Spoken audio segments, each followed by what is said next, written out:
From the mid-1980s, the National Socialist Council of Nagaland, Isak Muivah faction, referred to here as NSCN I M, espoused a vision of Greater Nagalim, a contiguous territory including Kuki, inhabited areas of Manipur, Assam, Arunachal Pradesh, and parts of Myanmar.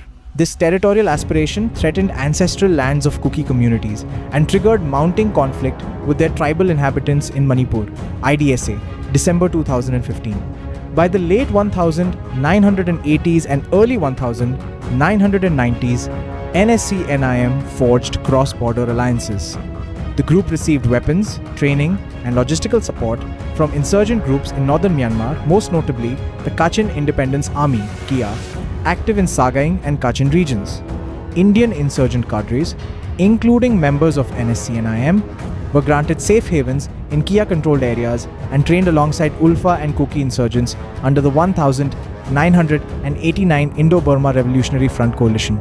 NSCN I M also built international support through diasporic and political fronts. Investigations indicate that intelligence networks from Bangladesh and Pakistan covertly provided funding in the early 1990s. Diaspora organizations such as Naga International Support Group in Europe and Naga Vigil in the UK campaigned for global legitimacy. The group even presented before forums like the UN Commission on Human Rights and received informal recognition via UNPO. As NSCN I M's expansionism grew, friction with Kuki communities in Manipur escalated. Tribal bodies accused the movement of imposing land taxes, establishing parallel administrative structures, and coercing control over villages. They claim NSCN I M uprooted over 300 Kuki villages and turned them into its own claimed land, intensifying intercommunal conflict during the 1990s. A major flashpoint occurred in September 1993 with the so-called Jupi massacre in Manipur's hill districts, where more than 100 Kuki civilians were killed. NSCN I M denied direct involvement but condemned retaliatory militias aligned with Kuki communities. The massacre spurred large-scale displacement and entrenched ethnic polarization, reinforcing accusations that NSCN-IM's territorial expansion amounted to ethnic colonization.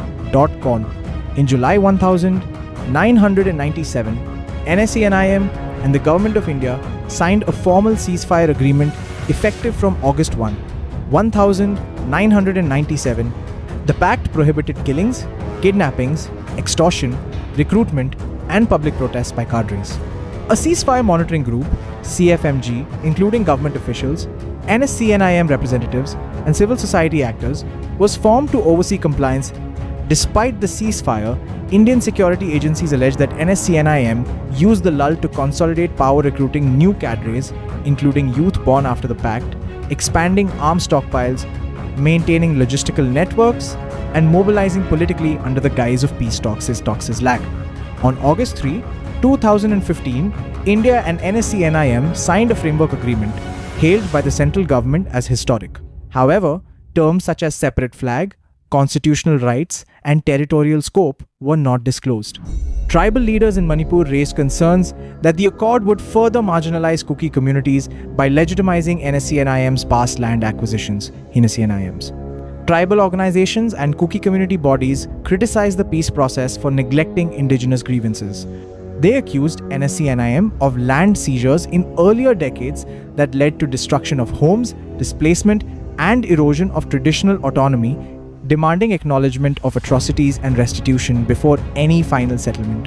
Throughout this period, NSCN I M benefited substantially from its Myanmar-based alliances, particularly the KIA.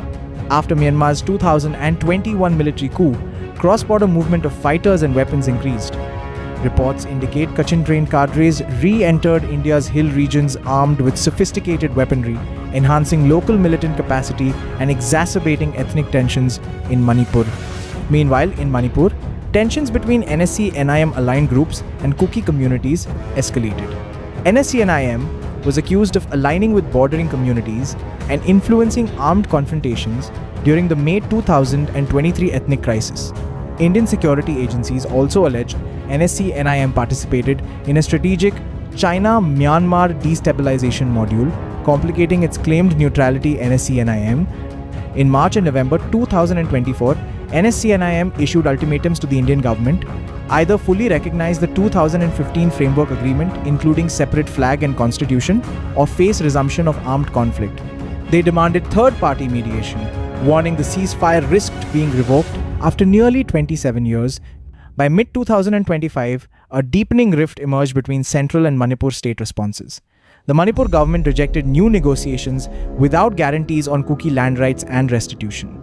Yet Delhi continued talks with NSCN-IM, seen by many tribal stakeholders as a tacit endorsement of the group's past encroachments and marginalization of Kuki concerns. The May 2023 ethnic violence displaced over 60 people, destroyed numerous Kuki villages and religious sites, and resulted in more than 250 confirmed deaths. Many weapons used were traced to NSCN-IM linked channels, supported via Myanmar-based networks, underscoring the enduring operational capability of its proxies despite the ceasefire on Myanmar-based networks. During and after the crisis, tribal and civil society groups in hill districts denounced the NSCN-IM ceasefire as a betrayal. They argued it created zones of impunity and enabled further land loss rather than political equity. Camp monitors installed by NSCN-IM were accused of complicity in violations and land usurpation. In July 2025, Kuki-led organizations submitted formal petitions to the Ministry of Home Affairs demanding annulment or serious reform of the Framework Agreement. Their demands included independent oversight, constitutional recognition of Kuki land rights, restitution for uprooted villages, and acknowledgement of past violence perpetrated during NSCN-IM territorial expansion. Parallel efforts to renegotiate the implementation structure emerged in mid-2025, focusing on camp relocation, weapons recovery, and reopening disrupted transport corridors between Kuki-inhabited hill areas and the Imphal Valley. However, lack of enforceable mechanisms and minimal involvement of local communities continued to fuel distrust mechanisms. Analysts warn that ceasefire agreements without accountability, especially ones backed by foreign insurgent networks, risk entrenching impunity rather than peace. NSCN-IM's Myanmar alliances, historical land seizures, and informal control over tribal territories mean many Kuki communities view the original ceasefire not as resolution, but as consolidation of asymmetrical power. Denki at NCAT. As of mid-2025, political tension in Manipur remains volatile. Disputes over Kuki land rights, demands for territorial autonomy, rehabilitation of displaced persons, and legitimacy of ceasefire structures remain unresolved. For many tribal residents, the NSCN-IM ceasefire is not a peace accord, but a continuation of marginalization under another facade. Timeline of key events. Mid-1980s, NSCN-IM forms alliance with the Kia in Myanmar for arms, training, and safe havens. Early 1990s, NSCN-IM. Expansionism triggers land disputes in Kuki, inhabited areas. Over 300 villages uprooted September 1993. Jupi massacre displaces civilians and deepens ethnic divide. July 25, 1997. India. NSCN-IM ceasefire agreement signed, monitored by Joint Group. August 3, 2015. Framework agreement executed. Demands like flag and constitution remain contested. Late 2021 onwards, Myanmar coup intensifies Kia operations. Cross-border flows bolster conflict in Manipur. May 2023. Ethnic violence displaces tens of thousands. Proxy arms traced to Myanmar, linked networks. July 2025. Kuki and tribal bodies demand overhaul of ceasefire architecture before peace accord proceeds.